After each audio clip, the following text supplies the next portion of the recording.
Buenos días.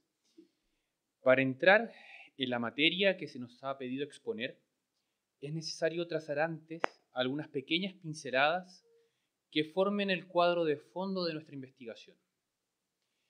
El título de la comunicación, el alma y la ipseidad en la configuración de la persona, contiene términos que, si fuesen abordados en su total profundidad, traspasarían largamente el tiempo disponible para esta exposición. Por lo mismo, es necesario establecer algunos límites. Ante todo, la búsqueda del papel del alma en la configuración de la persona la hemos centrado en solo una obra de Edith Stein, Potenz und Akt o Potencia y Acto, o Acto y Potencia. Dicha obra, la santa alemana la inicia el 27 de enero del 31, animada por Finke, Honecker, Heidegger y Husserl, con el propósito de acceder a alguna cátedra universitaria.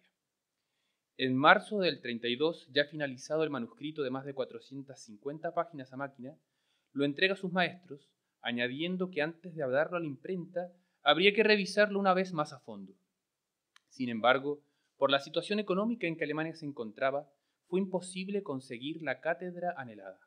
De esa manera, desiste de su publicación y se dedica a la enseñanza en el Instituto de Pedagogía Científica en Münster, donde utiliza los manuscritos de Potenz und Akt para sus cursos, específicamente la redacción de su tratado Estructura de la persona humana. En octubre del 33, por la persecución a los judíos que ya se hace sentir bajo las presiones de Hitler, quien prohíbe la posibilidad de enseñar a los de origen semita, Edith deja las aulas y toma una decisión que cambiaría abruptamente su vida. Entra al Carmelo de Colonia. Podríamos pensar que aquí terminaría la historia de nuestra obra, pero no es así, pues en mayo de 1935, por el incentivo de su superiora, Madre Teresia Renata, y por el decisivo empuje del padre provincial Theodor Rauch, Edith, ahora Sor Teresa Benedicta de la Cruz, decide revisar nuevamente el manuscrito para su publicación. Pero fue tal el empeño y la profundidad con que se dedicó a esta labor, que de la corrección del texto surge un nuevo libro, que se coronó como su gran obra, Ser finito y ser eterno. Influencias confrontadas, Tomás de Aquino y Edmund Husserl. Es importante considerar que en el contexto histórico de la obra, Edith ya estaba recibiendo las influencias del cristianismo, y la visión de Tomás de Aquino estaba abriendo sus horizontes. Por otra parte, es justamente en esta obra donde se distancia, al parecer definitivamente, de Edmund Husserl. Es en la apreciación de la realidad objetiva y justamente en el papel que ésta tiene como dato de sensación en la constitución del ser, en su diálogo con la sensibilidad y el cuerpo-espíritu, donde Edith toma un camino más realista y se aleja del idealismo trascendental de su maestro. García Rojo, al hablar sobre la antropología de Edith y su método de estudio, comenta que el arranque será siempre el dato constatable, la experiencia más simple, luego vendrán sucesivos análisis hasta llegar al núcleo, a lo esencial, a la verdad. El problema de la ipseidad. Es esta honestidad y agudeza en investigación que posee Edith la que nos lleva a encontrar muchos puntos de congruencia en el estudio del ser realizado en Acto y Potencia, con lo que el concepto de ipseidad trata de abarcar sobre la realidad del hombre. Probablemente a esta altura del simposio ya está tratada ampliamente la ipseidad, y muchas personas más capacitadas que nosotros habrán profundizado magistralmente el concepto. Pero para poder abordarlo dentro del marco de esta investigación, será necesario sumergirnos sumariamente en ello. El concepto de ipseidad es tratado principalmente por Paul Ricoeur a partir de los años 80 y hace parte de una de las principales problemáticas de su antropología filosófica. En el pensamiento de Ricoeur, ipseidad es inseparable al concepto de mismidad, pues el significado y la relación de ambos constituyen el fondo la problemática que lleva al filósofo francés a cuestionar el pensamiento reduccionista, quien, según él, establece una visión unilateral de la persona, comprendiéndola solamente en los términos de mismidad. Para Ricoeur, mismidad es solo una parte de la identidad personal, que siendo un núcleo de la permanencia del hombre, abarca la identidad numérica, la identidad cualitativa y garantiza la continuidad ininterrumpida entre el primer y último estadio de lo que llamamos la misma cosa. La ipseidad, por otro lado, Ricoeur la considera como la conciencia reflexiva de sí mismo, que se va dando en el transcurso de la temporalidad. Se podría decir que la diferencia está en que la mismidad tiene que ver más bien con la identidad numérica, o como él mismo dice, a la permanencia de las huellas digitales de un hombre o a su código genético. En cambio, la ipseidad equivale a la identidad voluntaria, deseada, afirmada sin tener en cuenta los cambios. Esta definición de ipseidad como conciencia reflexiva tiene una profunda relación con los descubrimientos que lleva a cabo Edith en su búsqueda por el ser en acto y potencia. Entre otras cosas, porque la mirada dinámica que tiene la santa alemana de la constitución ontológica a partir del movimiento del acto y la potencia se acerca radicalmente al prisma que aporta el concepto de ipseidad en la construcción de la identidad personal. En este sentido, cabe recordar lo que nos dice Blanco y Lari sobre el concepto de nuestro estudio. Palabras de Blanco. La noción de ipseidad se presenta como el eje que permite articular una ontología distinta a la que presenta la tradición sustancialista. La ontología hermenéutica propone quitar la supremacía que buena parte de la tradición filosófica da a la noción de sustancia en el campo de la antropología, para colocar en su lugar el binomio aristotélico acto-potencia. Según Ricoeur, es este cambio en el esquema categorial el que nos permitirá una mejor comprensión de la naturaleza del hombre. A partir de estas referencias, penetraremos en lo que la antropología steniana nos puede descubrir del concepto ipseidad en su viaje a las entrañas más profundas del misterio del hombre. El alma en el pensamiento de Edith. Para Edith Stein, el alma se comprende de diferentes maneras. Consideremos que por su formación fenomenológica, las definiciones que va creando del objeto de su investigación no poseen la misma carga ontológica de quien proviene de una escuela más esencialista. Para ella, alma en algunas ocasiones es lugar, en otras es conciencia o relación, etc. Pero como no podría dejar de ser en quien se adentra en el pensamiento tomasiano, Edith comienza su investigación a partir de conceptos claves a la hora de enfrentar la metafísica de la quinate. Acto y potencia, como también materia y forma, son dualidades que atraviesan toda la obra Potencia y Acto, girando principalmente en torno a la cuestión del ser. Abordando primeramente los términos materia y forma, Edith se detiene en el alma considerándola como forma de principio interior, es decir, como aquella forma que configura al hombre desde adentro.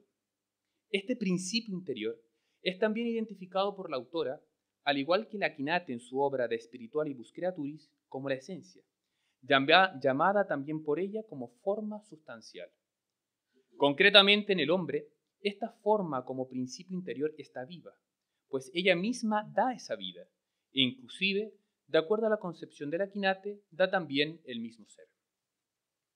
En el caso de una obra de arte, por tomar un ejemplo de algo inanimado careciente de vida, la forma actúa desde afuera y viene siendo la idea que actúa en la materia. En el caso del hombre y de los demás seres vivos, esta forma actúa desde el interior dándole la vida, es su entelequia. En algunas circunstancias, Edith llega a llamar a esta forma viva como el alma de la vida. Comparando este tipo de forma viva en relación con las otras formas materiales, la filósofa Edith da un paso en su vuelo teológico, llegando a establecer desde este proceso de actualización una analogía con el propio ser divino. Palabras de la propia Edith. La forma viva tiene más de lo divino en sí. La analogía entis alcanza en ella más que en las formas materiales. La vida, como movimiento desde dentro hacia afuera y la actualización desde dentro hacia afuera, es el acercamiento más fuerte a la actualidad del ser divino. Además de comprender el alma como una forma sustancial viva, Edith desmenuza aún más el concepto y en esta dinamicidad de la existencia descubre que el alma también debe ser considerada como forma vacía. Para comprender el concepto de forma vacía de la materia, terminología compleja en el quehacer filosófico, recurriremos a los principios abordados por nuestra autora al comienzo de su obra, donde nos introduce en esta materia fundamental para el buen andamiento de su investigación. Al referirse específicamente al concepto de forma vacía, Edith comenta, palabras de ella, quiere decir que esta forma, con toda su llenura, significa un singular, y al contrario, que solo un singular puede ser su inmediata llenura. Es concebible una ilimitada pluralidad de singulares que ella puede llenar. En este sentido, posee también universalidad. Por otra parte, a ella solo la llena un singular. Y esto es una limitación frente al objeto como forma fundamental más universal. Esta concepción de forma vacía es la que posibilita al alma llenarse de las especies accidentales que le vienen de afuera, como también aquellas emergentes de su vida interior. Es decir, le da la posibilidad de abrirse y transformarse en receptora de estas especies que le darán los elementos para llegar a ser en la actualidad. Pues la forma, sin una fuerza que la llene, no podría llegar a ser la sustancia dadora de la subsistencia. Es así como Edith nos lo explica. Tampoco como la materia que llena un espacio en cuanto materia prima, es decir, sin forma, puede tener ser actual, así tampoco corresponde a la fuerza anímica sin forma el ser actual, pero tampoco a la forma sin la fuerza, porque esta forma es formal en el sentido de una forma vacía y solo la fuerza formada es sustancia. A través de esta forma vacía está el alma abierta en tres modos de la receptividad sensible, de la dirección intelectual hacia los objetos y de la apertura interior, propiamente anímica para contenidos espirituales. Esta apertura es la formabilidad por la especie accidental, es decir, por la especie que le viene de afuera. En estas observaciones de la Santa Carmelita podemos ya ir desvelando cómo el concepto de ipseidad se relaciona con la temporalidad y la receptibilidad, en que el alma va configurando y configurándose en el hombre. El alma va pasando de la potencia a la actualidad a través de estas especies accidentales, que ella como forma vacía recibe. Sin embargo, todavía debemos ahondar en un aspecto de esta forma de principio interior, que está viva y vacía, para que se enriquezca e intensifique aún más la relación con el concepto que nos convoca en este simposio. Palabras de Edith.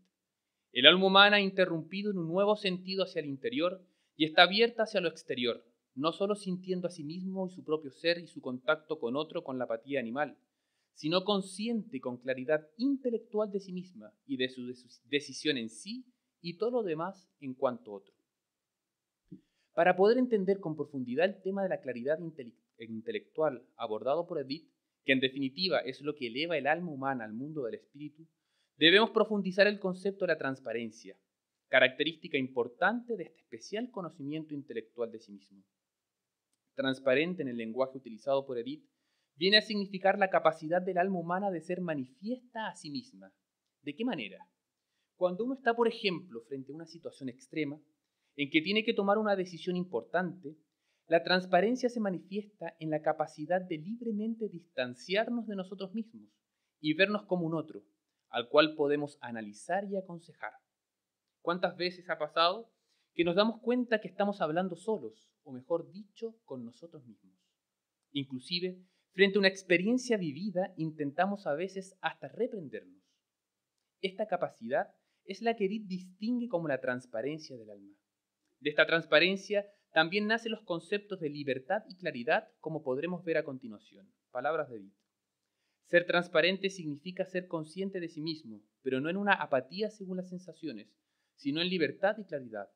Libertad significa aquí la posibilidad de liberarse de sí mismo en cierto modo y enfrentarse como a un extraño, a un objeto, y claridad significa la posibilidad de intuirse, de conocerse. Es justamente la ipseidad como conciencia reflexiva la que hace que el alma humana sea lo que es y no el alma de otro ente inferior, como podría serlo de una planta o un animal. Esta capacidad del alma humana de ser intelectualmente consciente de sí misma es la que da la posibilidad libre de decidir en y por sí. Además, le da la capacidad de entender y vivir libremente el concepto de alteridad. La concepción que la santa alemana distingue posibilita la relación del sujeto consciente de sí mismo con los demás objetos de su intelecto, que a la vez pueden ser también sujetos conscientes de sí mismos. Aquí, nuevamente brotan otros elementos o características del alma que hacen justicia a lo que Ricoeur entendía por ipseidad, pues la alteridad y la disponibilidad con que el alma se mueve dentro del hombre que anima emergen en el corazón mismo de la ipseidad. Edith dice que está la posibilidad del hombre poder ser consciente de sí mismo, advirtiendo que no es esta una condición permanente. Es necesario un acto de voluntad que haga despertar esta cualidad tan importante para su configuración espiritual y corporal. También indica implícitamente un desarrollo de este despertar, el cual será mayor o menor de acuerdo a la voluntad de quien entre por las vías de esta superioridad espiritual.